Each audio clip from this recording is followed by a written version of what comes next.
साथियों, middle east में एक बार फिर कूटनीतिक हलचल तेज हो गई है। अमेरिका और ईरान के बीच लंबे समय से चल रही बातचीत एक ऐसे मोड़ पर पहुंच गई है जहां समझौते की उम्मीदें तो दिखाई दे रही हैं, लेकिन अंतिम सहमति अभी भी दूर नजर आ रही है। ताजा रिपोर्ट्स के अनुसार अमेरिकी राष्ट्रपति डोनाल्ड ट्रंप ने ईरान के साथ तैयार किए गए ड्राफ्ट समझौते पर अपना अंतिम फैसला फिलहाल टाल दिया है। बताया जा रहा है कि व्हाइट हाउस अभी भी तेहरान से कुछ अतिरिक्त रियायतें हासिल करना चाहता है, खासकर उसके परमाणु कार्यक्रम और क्षेत्रीय गतिविधियों से जुड़े मुद्दों पर। आज आई रिपोर्ट्स के मुताबिक अमेरिकी प्रशासन द्वारा तैयार किए गए मेमोरेंडम ऑफ अंडरस्टैंडिंग यानी एमओयू पर तत्काल आगे बढ़ने के बजाय उसे रोककर दोबारा समीक्षा की जा रही है। सूत्रों का कहना है कि ट्रंप प्रशासन का मानना है कि मौजूदा ड्राफ्ट में अमेरिका की कुछ प्रमुख मांगों को पर्याप्त रूप से शामिल नहीं किया गया है। इसी वजह से वार्ता की प्रक्रिया में एक नया पेच फंसता दिखाई दे रहा है। यह घटनाक्रम ऐसे समय सामने आया है जब पिछले कई हफ्तों से अमेरिकी अधिकारियों द्वारा लगातार यह दावा किया जा रहा था कि बातचीत सकारात्मक दिशा में आगे बढ़ रही है। लेकिन अब ड्राफ्ट डील को रोकने का फैसला यह संकेत देता है कि दोनों पक्षों के बीच अभी भी कई महत्वपूर्ण मुद्दों पर मतभेद बने हुए हैं। राजनीतिक विश्लेषकों का मानना है कि यदि अमेरिका लगातार नई शर्तें जोड़ता रहा तो समझौते की प्रक्रिया और अधिक लंबी हो सकती है। इसी बीच होर्मुज जल अमरू मध्य से जुड़ी एक बेहद दिलचस्प रिपोर्ट सामने आई है। इजरायली मीडिया में प्रकाशित रिपोर्ट्स के अनुसार पिछले एक सप्ताह के दौरान कतर के कई तेल और एलएनजी टैंकर सुरक्षित रूप से होर्मुज से होकर गुजरे। दावा किया गया है कि इन जहाजों की आवाजाही ईरानी अनुमति के बाद संभव हुई और कुछ मामलों में तेहरान को भुगतान भी किया गया। रिपोर्ट्स में यह भी कहा गया है कि कुछ जहाजों को अमेरिकी सुरक्षा कवरेज प्राप्त था। इस घटनाक्रम ने क्षेत्रीय राजनीति में एक नया सवाल खड़ा कर दिया है।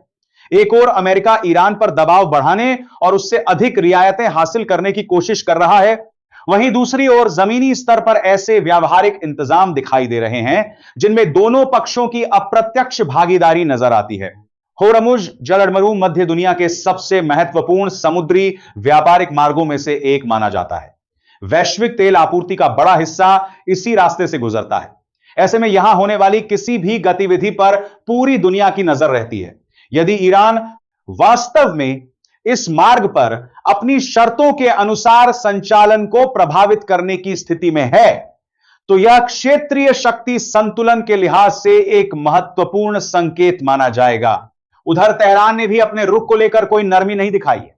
ईरानी संसद के स्पीकर मोहम्मद बाकिर गालिबाफ ने अमेरिका को स्पष्ट संदेश देते हुए कहा है कि दबाव, धमकी और एकतरफा शर्तों के आधार पर कोई समझौता संभव नहीं है। उनका कहना है कि ईरान केवल उन्हीं समझौतों का हिस्सा बनेगा जिनमें दोनों पक्षों को बराबरी का दर्जा मिले। गालिबाफ ने कहा कि ईरान किसी भी प्रतिबद्धता को तभी लागू करेगा जब उसे पहले वास्तविक और व्यावहारिक परिणाम दिखाई देंगे।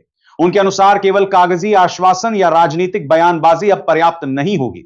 यह बयान ऐसे समय आया है जब अमेरिकी प्रशासन की ओर से एक नए प्रस्ताव की चर्चा चल रही है। ईरानी स्पीकर ने अपने संबोधन में यह भी कहा कि देश बाहरी दबावों का सामना करने के लिए पूरी तरह तैयार है। उन्होंने दावा किया कि ईरान की सबसे बड़ी ताकत उसकी जनता की एकजुटता है। उनके अनुसार सैन्य शक्ति महत्वपूर्ण है, लेकिन किसी भी संघर्ष में राष्ट्रीय एकता उससे भी अधिक निर्णायक भूमिका निभाती है। इस बयान ने स्पष्ट कर दिया है कि तेहरान फिलहाल जल्दबाजी में कोई समझौता करने के मूड में नहीं है। ईरानी नेतृत्व यह संदेश देने की कोशिश कर रहा है कि यदि बातचीत होगी तो सम्मान और बराबरी के आधार पर होगी, अन्यथा मौजूदा गतिरोध जारी रह सकता है। अब रुख करते हैं लेबनान की ओर, जहां दक्षिणी इलाकों में एक बार फिर तनाव बढ़ गया है। लेबनान के टायर शहर से सामने आई तस्वीरों ने युद्ध के मानवीय प्रभाव को लेकर नई बहस छेड़ दी है। स्थानीय रिपोर्ट्स के मुताबिक शहर के कई रिहायशी इलाकों में हमले हुए हैं जिनसे आम नागरिक प्रभावित हुए। हमलों के बाद सामने आई तस्वीरों में क्षतिग्रस्त इमारतें, मलबे में तब्दील घर और प्रभावित नागरिक दिखाई दे रहे हैं। स्थानीय सूत्रों का कहना है कि हाल के दिनों में क्षेत्र में सैन्य गतिविधियां बढ़ी हैं, जिसके बाद जवाबी कार्रवाई के तौर पर कई इलाकों में हमले किए गए। हिजबुल्लाह समर्थक हलकों का आरोप है कि इजरायल को हाल के दिनों में विभिन्न मोर्चों पर चुनौतियों का सामना करना पड़ा है और अब दबाव बढ़ाने के लिए नागरिक क्षेत्रों को निशाना बनाया जा रहा है। उनका दावा है कि जब सैन्य लक्ष्यों को हासिल करना कठिन हो जाता है तो आम आबादी पर मनोवैज्ञानिक दबाव बनाने की कोशिश की जाती है। हालांकि इजरायल इस आरोप को खारिज करता है।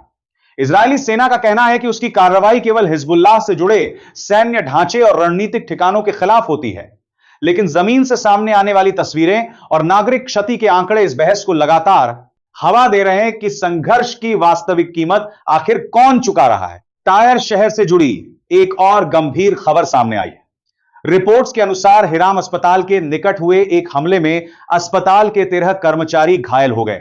लेबनानी स्वास्थ्य मंत्रालय ने इसकी पुष्टि करते हुए कहा कि विस्फोट अस्पताल परिसर के पास हुआ, जिससे चिकित्सा कर्मी प्रभावित हुए और इमारत को भी नुकसान पहुंचा।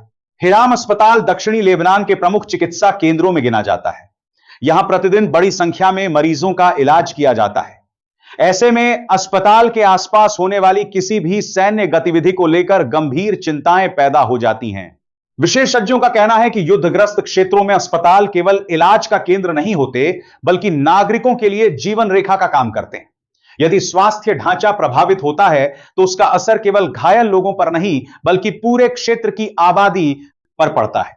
लेबनान में जारी संघर्ष के कारण पहले से ही हजारों लोग विस्थापन और असुरक्षा की स्थिति का सामना कर रहे हैं।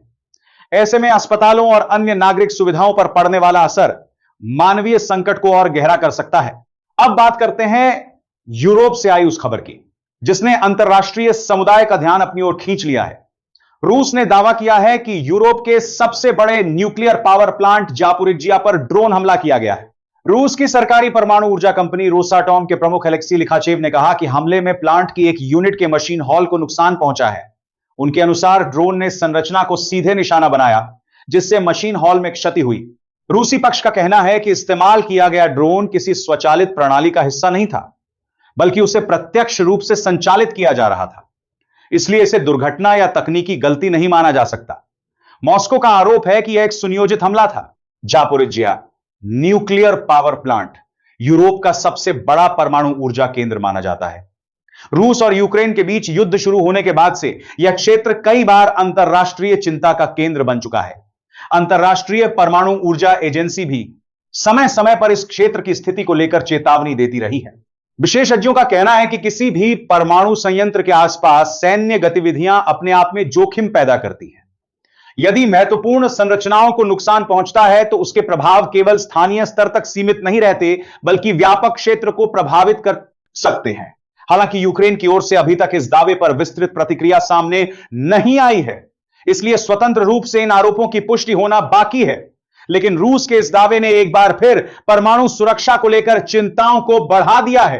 रूस यूक्रेन युद्ध अब अपने तीसरे वर्ष में प्रवेश कर चुका है और दोनों पक्ष लगातार एक दूसरे पर रणनीतिक ठिकानों को निशाना बनाने के आरोप लगाते रहे हैं।